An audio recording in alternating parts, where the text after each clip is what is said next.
this evening for this performance. We're really honored to be invited back to the Highland Summer Conference, and we're very pleased to have with us tonight the lady who inspired this year's performance, Mary Lou Awiat. Let's give her a round of applause.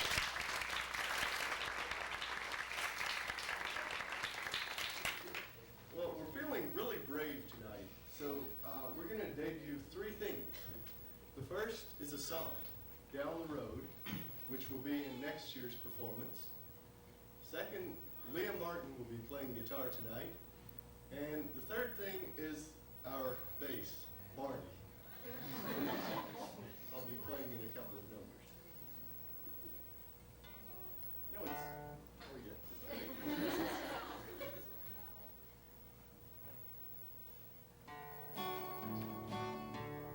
Looking at the flatlands covered with water takes me back to when I was a farmer's daughter and the life I used to live not long ago.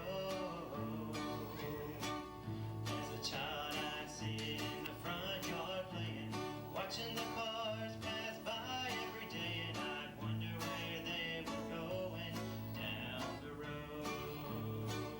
At night my daddy would sit on the front porch swinging through the open window. I could hear mama sing, Jesus loves me, and this I know. Stories I heard, names and faces, glamorous living in faraway places. I couldn't wait to see what was down the road. Down the road, those big city lights are calling. Down the road is where I long to be. And I can see my mama's eyes flooded with water, standing there watching all of her daughters packing up and leaving, heading down the road. Now I made a life, I got dreams I'm living. I love taking all the city's giving, but a part of me still lives back home. Those ties that bind, they never come unraveled. No matter how far away I travel, I can feel that love reaching down the road. Down the road, Daddy's front porch light is calling. Down the road, my family waits for me. And I can see my mama's eyes flooded with water, standing there reaching for all of her daughters every time her little girls come back home. And it's a long way home. Down the road.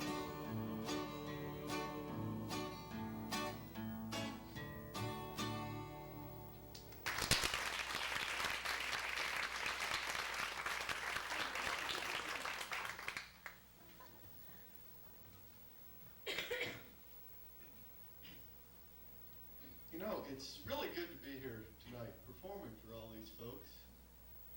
You know, I bet Miss Hancock's really glad that we're here. We just about drove her crazy on the way over today, trying to decide on a radio station to play. Yeah, it seems like we all like our, we all have our favorite kinds of music, but there's one thing we all agree upon. Since Appalachia's history and values are reflected in our ballads and folk songs, we enjoy more traditional Appalachian music. Why, I first learned about this folk hero when I was in grade school. John Henry not only tells about the impact of industrialization, but it also reflects Appalachia's black heritage. John Henry was on this old farm, no bigger than the palm of your hand. By the time that boy was 9 years old, he was driving his bicycle man for the Lord, driving his bicycle man. John Henry said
VCRs.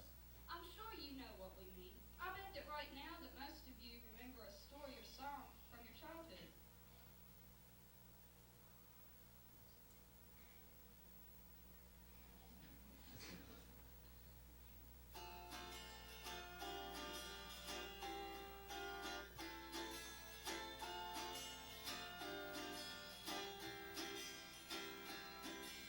This night we brought the children by to visit their grandpa, and it's plain to see the truly part of him.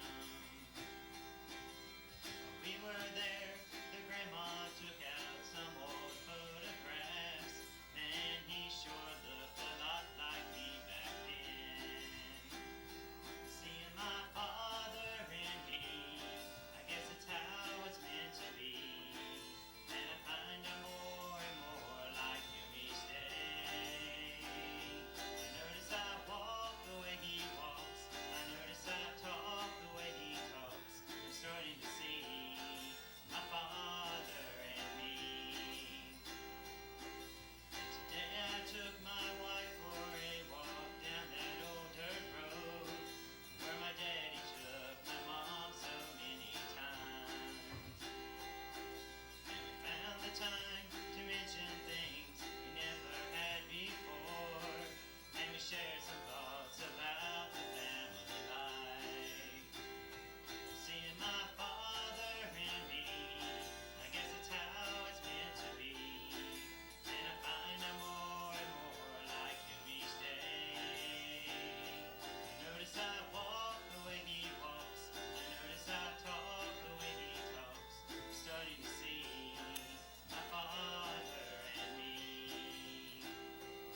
And now looking back, I can recall the times we disagreed.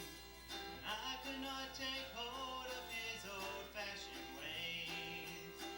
And the more I tried to prove him wrong, the more I proved him right. Now I know why he stood by me when I went through that stage. Seeing my father in me, I guess it's how it's meant to be. And I find I'm more and more like him each day. I notice I walk the way he walks. I notice I talk the way he talks. I'm starting to see my father in me. And I'm happy to see my father in me.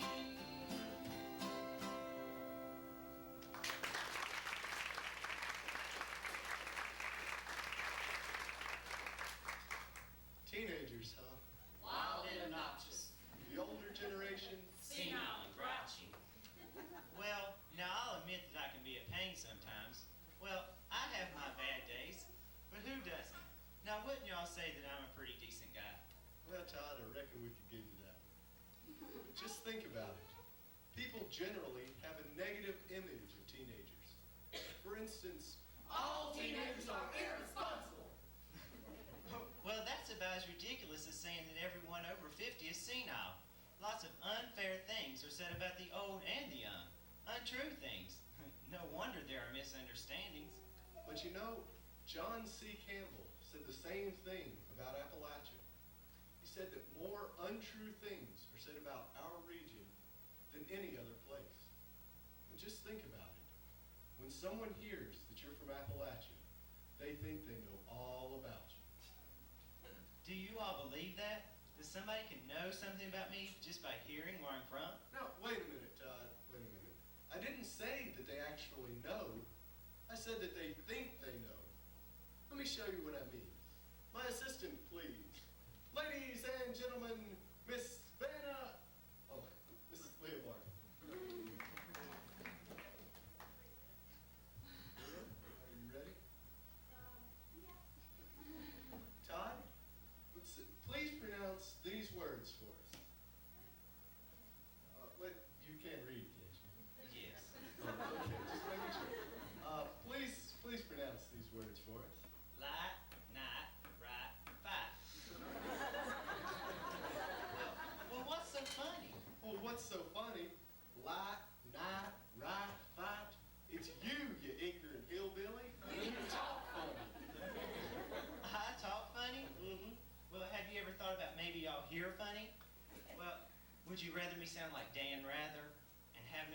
at all? Well, I kind of like sounding different. He's right, you know. Folks don't always cotton to the differences in people, as if different means inferior, or as if dialect indicates intelligence.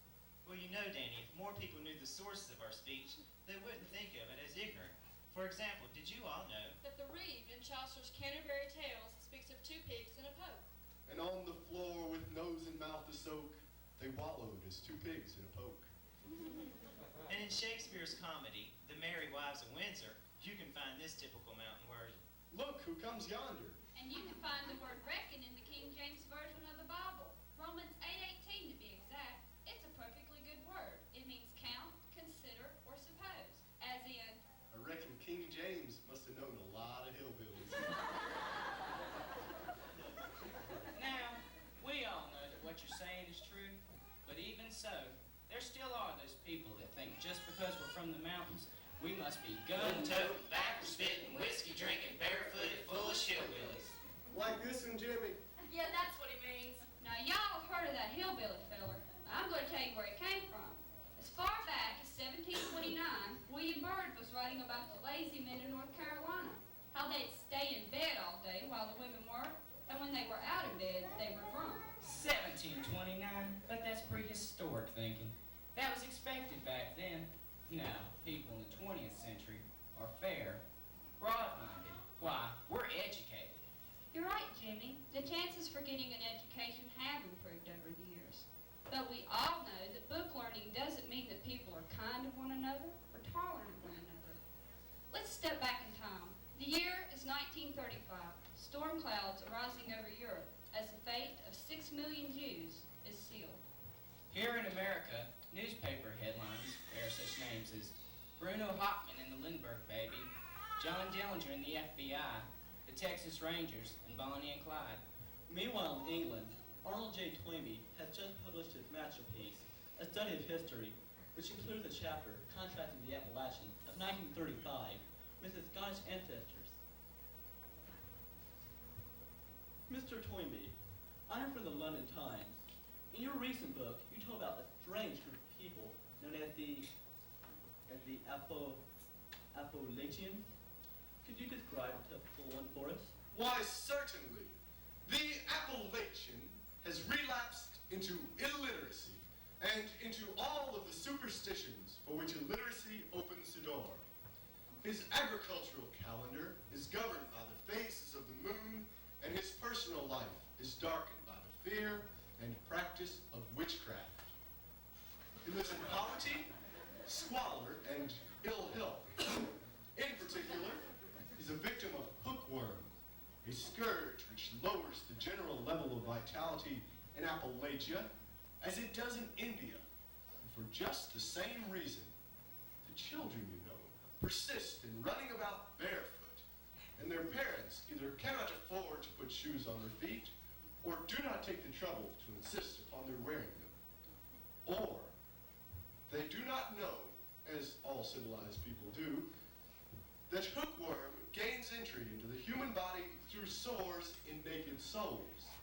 In fact, the Appalachian mountain people at this time are no more than barbarians.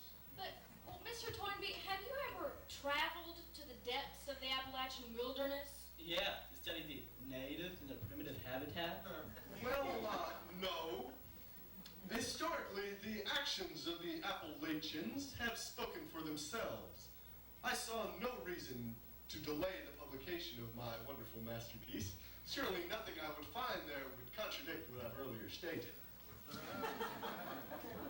Now, unfortunately, this negative image of the mountaineer hasn't changed much over the years. Outsiders have continued to think of us in terms of characters they've read about in books or seen in movies. Let us give you another example of just how educated and broad-minded mankind has become as we approach the 21st century. The year is 1987. Danielle Steele, one of the world's most popular authors, has just published her novel, Kaleidoscope. Hello, my name is Angela Bond from Contemporary Authors. I wonder, would you read a passage from your latest book? Well, of course. Now, you all must understand that this is a story of three sisters who who are separated from one another when they are very young. They are, however, reunited at last after a private detective locates each one of them. The last sister to be found has been traced to Appalachia. Chapter 26. When John Chapman arrived in Kentucky, it was like landing on another planet. He had to change planes twice, and a jeep met him and took him over 3 hours of bumpy roads into the mountains until he was deposited at a motel with a single room and an outdoor toilet. He sat huddled in his room that night, listening to the owls outside and sounds he had never heard before, and he wondered what Megan would be like when he met her the next morning. He slept fitfully and woke early. He walked to the town's only restaurant and ate fried eggs and grits and a cup of truly awful coffee. And the jeep came for him again after lunchtime with a toothless driver who was only 16 years old and drove him to the hospital high up in the mountains under tall pine trees and surrounded by shacks where assorted families lived, most of them with a dozen children running around barefoot in what could only be called rags, followed by packs of mangy dogs hoping to find some crumbs or leftover food the children might have forgotten. It seemed difficult to believe that this God-forsaken outpost could be huddled in such beautiful country, and only hours away from places like New York or Washington or Atlanta. The poverty John saw there was staggering. Young boys who looked like bent-over old men from poor working conditions, bad health, and acute malnutrition. Young women with no teeth and thin hair. Children with swollen bellies from lack of food. John wondered how she could stand working there and walked into the hospital, not sure what he'd find there. He was directed to a clinic around the back, and he went there, only to find 20 or 30 women sitting patiently on benches, surrounded by screaming kids and obviously pregnant again, with what in some cases was their 8th or 9th child, even though they were only 20. It was an amazing sight, and when he looked toward the desk, he saw a head of bright red hair, braided and in pigtails, worn by a pretty girl in jeans and hiking boots, and as she walked toward him, he knew without a doubt it was Megan. "Hello, doctor." She smiled at the greeting and led into a small room nearby where they could talk privately. He showed her the file he had shown Alexander and told her about Alexander as well. "Can you still make the meeting?" He looked worried, and she reassured him with a warm smile. "I can if I can get away from them." She waved toward the army of women waiting on benches. "It's an awesome sight." "I know," she nodded seriously. "That's why I came here. They need help desperately. Medical care and food and education. It's incredible to think that this exists right in our own country." He nodded, unable to disagree with her, and impressed that she was doing something about it. Are there any questions? I have one. Do you prefer to write about the past, or do you prefer to write about modern times? Well, I'm really lazy about research, so I like to write about modern times. About things you know? Or thinks she knows. But Danielle still lives in New York. Besides, poor and uneducated people are living from the West Coast to the East Coast. Sure, we have our bad times, but we don't have a monopoly on them. How did she get such ideas about us? Probably from the same place as most people in this enlightened 20th century. How many of you all have ever heard of Mom Pa Kettle, Little Abner and Daisy May. Snuffy Smith, and Louise? Or how many of you have spent an evening with some of these folks? Come ride the little train that is rolling down the tracks at the junction. Picket Junction. Forget about your cares, it is time to relax at the junction. Picket Junction. Lots of curves, you bet. Even more when you get to the junction. Picket Junction. There's a little hotel called the Shady Rest at the junction. Picket Junction. It is owned by Kate, come and be her guest at the junction. Picket Junction. Here comes Uncle Joe. He's a moving kind of slow at the junction. Picket Junction. Da-da-da-da-da. Da-da-da-da-da. Da-da-da-da-da-da-da-da-da-da-da. Green Acres is a place to be. Farm living is the life for me. Land spreading out so far and wide. You can take Manhattan, just give me that countryside. New York is where I'd rather stay. I get allergic smelling hay. I just adore Penn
continue that hillbilly image. Well, those shows are educational when you compare them to movies like Deliverance or Odd Jobs.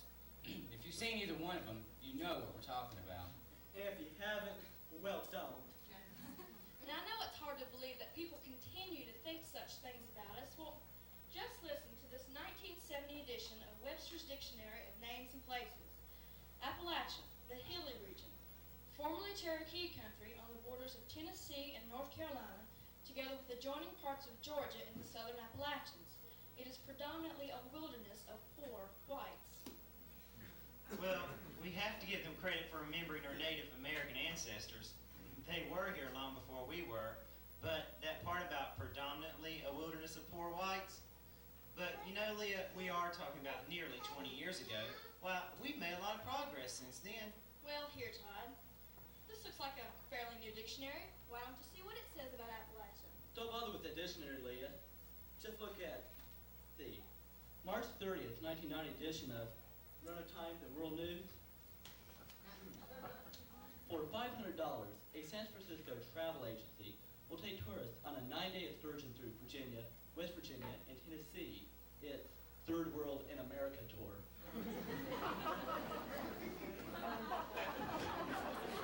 That's it. That's it. That does it. Let's stop talking about a bad image and do something about it. Yeah, No more Mr. Hillbilly. I think it's time to talk about the real Appalachia. The real Appalachians. Yeah, Danny, let's do talk about all my good points. Hey, Danny, I thought we were going to get serious. Now, we've all heard the reasons why people came to this new land, but what about the kind of people it took to come, leave their homes, to come to a new place? Well, I think that God must have known that it would take a brave and sturdy people to survive in this wilderness. And they depended only on God and themselves for survival. We are going to Canaan, to that beautiful home, where the Lord will be waiting upon his golden throne. We will sing with the angels in that heavenly band. There will be no toil and sorrow when we get to Canaan land. Take me home to the land of Canaan. Take me home to the land of Canaan. Take me home to the land of Canaan, upon that golden strand. Oh, dear sinners, repent, for the time is at hand to enlist in God's army, that mighty Christian band. We must love our sweet Jesus. We must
almost 250 years later, we're still much the same.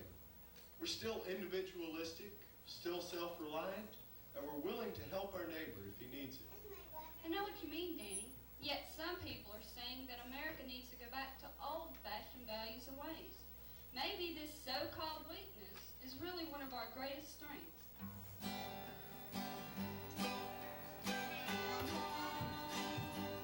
Tell me about the good old days. Sometimes it feels like this world's gone crazy. Grandpa, take me back to yesterday, where the love between mine and mom didn't seem so hazy. Did lovers really fall in love to say, stand beside each other, come what may? Is promise really something people get, not just something they can say? Families really bow their heads and pray, the daddies really never go away. Oh, Grandpa, tell me about the good old days.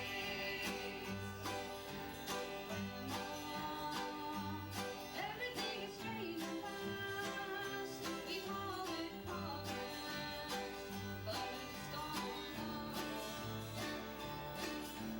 Grandma, smart enough to the class and paint me a picture of long ago. Lovers really fall in love to stay, stand beside each other, come what may. Is promise really something people get, not just something they say and then forget? Families really bow their heads to pray, daddies really never go away. Oh, Grandpa, tell me about the good old days. Oh, Grandpa, tell me about the good old days.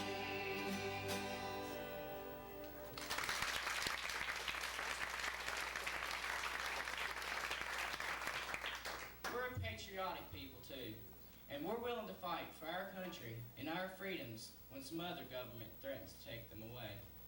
Did you all know that in every major conflict up to Vietnam, we volunteered to serve our country? But I bet you already knew that. You've probably seen fathers, uncles, sons, or brothers to go off to war. Well, I just can't imagine anyone not being willing to fight for the freedoms that we enjoy, the land that we have. Whether it's the seashore, the plains, or the mountains, we all enjoy the beauty of God's creations. Now, over the years, Appalachians have had to leave home for many reasons, whether it be jobs, marriage, education, or war. But no matter his reason for leaving, he has always tried to return to the mountains, if only in his mind.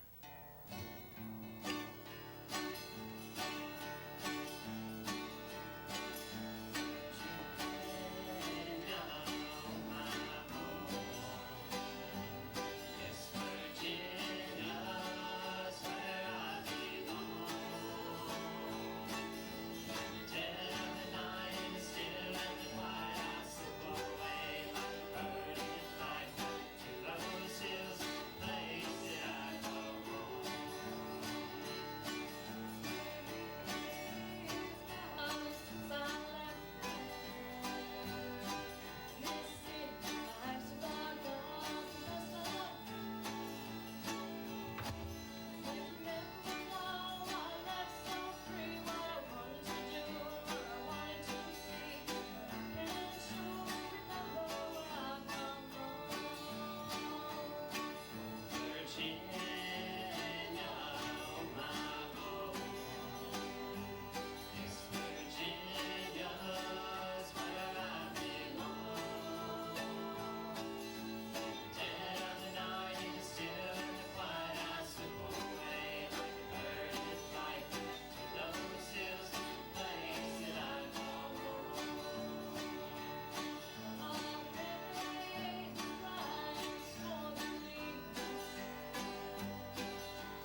like Detroit or Dayton to find jobs.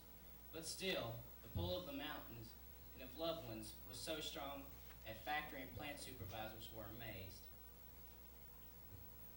Now, in better times, mountain people have been able to find work closer to home, but still, the possibility of layoffs or plant closings was a constant worry.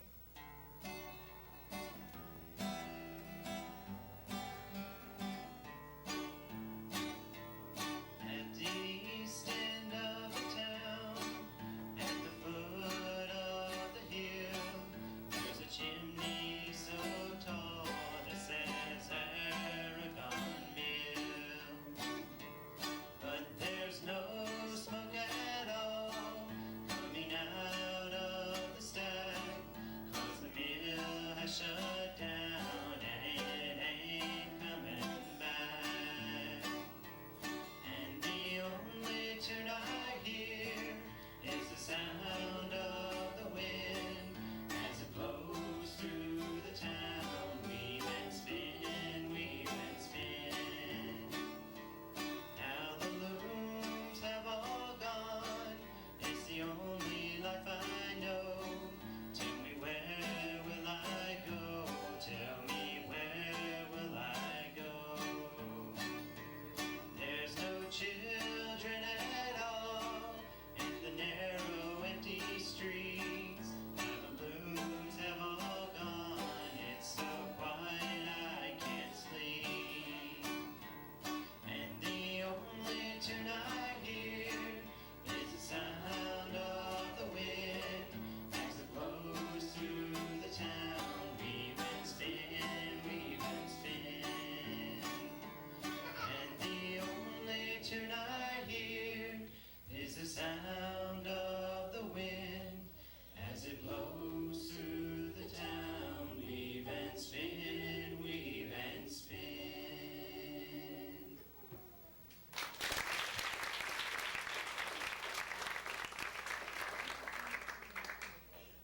And then we have our coal miners, who have struggled long and hard to support our nation's economy. And whether a miner is struggling for safer working conditions or against black lung disease, his family has always struggled alongside him, and sometimes they all lose the battle. Oh, say, have you seen him? It was early this morning. He passed by your houses on the way to the coal. He was tall, he was slender, and his young eyes were tender. His occupation was miner, West Virginia, his home. It was just before 12, I was feeding the children. And mostly come a-running for to tell us the news. Number 8 is all flooded, many men are in danger. And we don't know their number, but we feel they're all doomed. So I picked up the baby and left all the others, for to comfort each other and to pray for our own. Now there's Timmy, 13, and there's John, not much younger. Soon their own time will come in to go down a black hole. Now if I had the money to do more than just feed them, I'd give them good learning, the best to be found, so that when they grew up they'd be checkers and waiters, and not spend their lives drowning in the dark underground. Oh, but it's what will I tell to my 3 little babies, and it's what will I tell his dear mother at home, and it's what will I tell my poor heart that's sure dying, my poor heart that's surely dying, now my darling is gone. Oh, say, have you seen him? It was early this morning. He passed by your houses on the way to the coal. He was tall, he was slender, and his young eyes were tender. His occupation was miner, West Virginia, his home.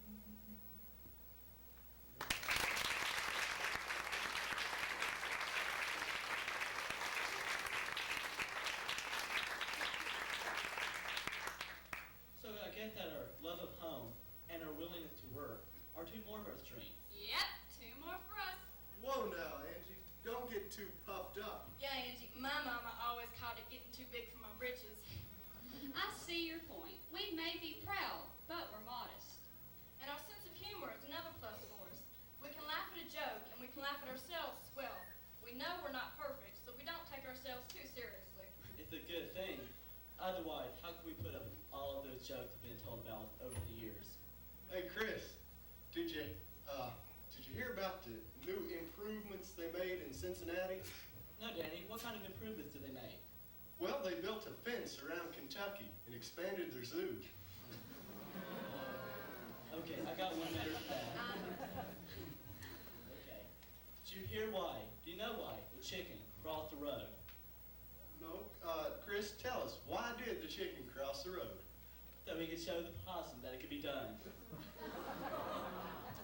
Well, I guess it's been our sense of humor. Hard work and a lot of love that's gotten us through all these years of mountain living. Love? Sure, love for the good Lord and love of home. And love for our neighboring country. Well, aren't we forgetting something? Let me see. Are we, boys? Well, let's see, we've got love of the good Lord. And we got love of home. And love for our neighboring country. No, I don't think so. Well, what about, romantic love? Well, look at those two, Jimmy. When we first started dating, he made time for me. He used to sing to me. Well, back then it didn't have to work like it do now. Times change. Well, I guess they do change. I didn't have to work so hard back then either. Fellas, they call what they do work. Why, we'd outwork you every day of the week. Oh, really? Well, there was an old man lived up on a hill, as you can plainly see, who said he could do more work in a day than his wife could do in 3. Well, if this be so, the old woman said,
trees and all the stars in heaven, that my wife can do more work in a day than I can do in 7.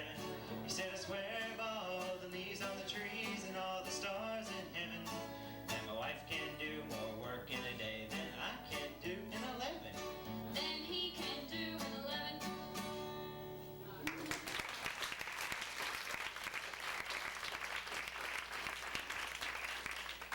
That song wore me out. You ladies really do work hard every day. Could we make it up to you with a song? Yeah, that'd be nice, but work's always more fun when it's shared. We'll help you this time. There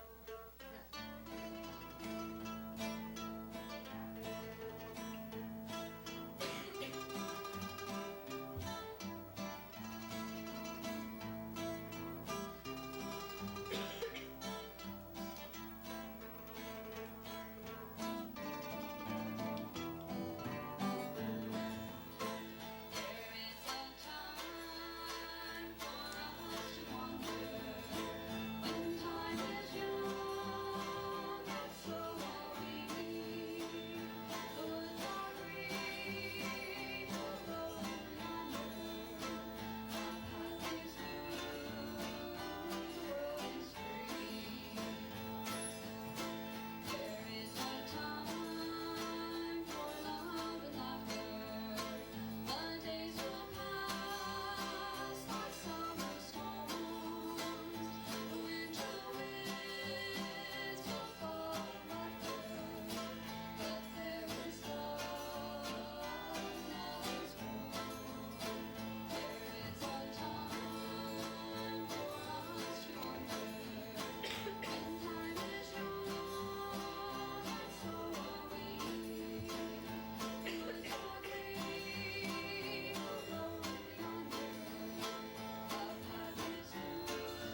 Appalachian Mountains would be complete without a story about Jack.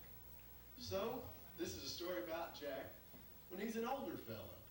He was just minding his own business one day, went out to the mailbox, looked way, way in the back, and pulled out this rolled up piece of paper. Well, Jack unrolled it, and it said there in great big gold letters, it said, "You have won a trip to the extremities, heaven and hell. The tour leaves at 9 o'clock tomorrow. Be there." Well, Jack figured it was the schoolboys up the road playing a joke on him, so he stuck it in his pocket and went on about his way. Next morning, he heard a knocking at the door. He opened it up, and there stood this great big tall feller wearing a white robe and a halo. He said, "Jack, do you know who I am?" "Why, you must be St. Peter." "That's right. Are you ready to go?" Well, Jack grabbed his coat and they went on down the road. Well, Jack noticed that it was getting awfully dark, and it was getting hot, and the trees were all growing all gnarled up. And then they stepped into a clearing that had 2 tables in it that stretched just as far as Jack could see, and he figured onto eternity. And on these tables was just every kind of food you could imagine. Why, there was turkey and ham and chicken and beans and cornbread and, oh gosh, there was all sorts of good food on those tables. But Jack noticed that none of the people that were sitting around the tables were eating anything. He said, "St. Peter, what's the matter with these folks? Here they've got all this good food and they're not eating anything." "Well, Jack, when you die, you lose your elbows. Take a closer look." Well, Jack looked again, and sure enough, these folks did not have elbows. Why, the one of them, he'd take a scoop of beef and go to try and get it in his mouth. But you know, he never could reach it. Well, Jack Loudest howled, "That must be hell," and they turned around and went the other way. Well, Jack noticed that it was getting brighter out, and it was getting cooler. And the trees, well, they were all growing real tall, and branches and leaves on the end of the branches. And Jack thought he heard a bird singing over in the woods. And then they stepped into a clearing. It had 2 tables in it that stretched as far as Jack could see. He figured on for infinity.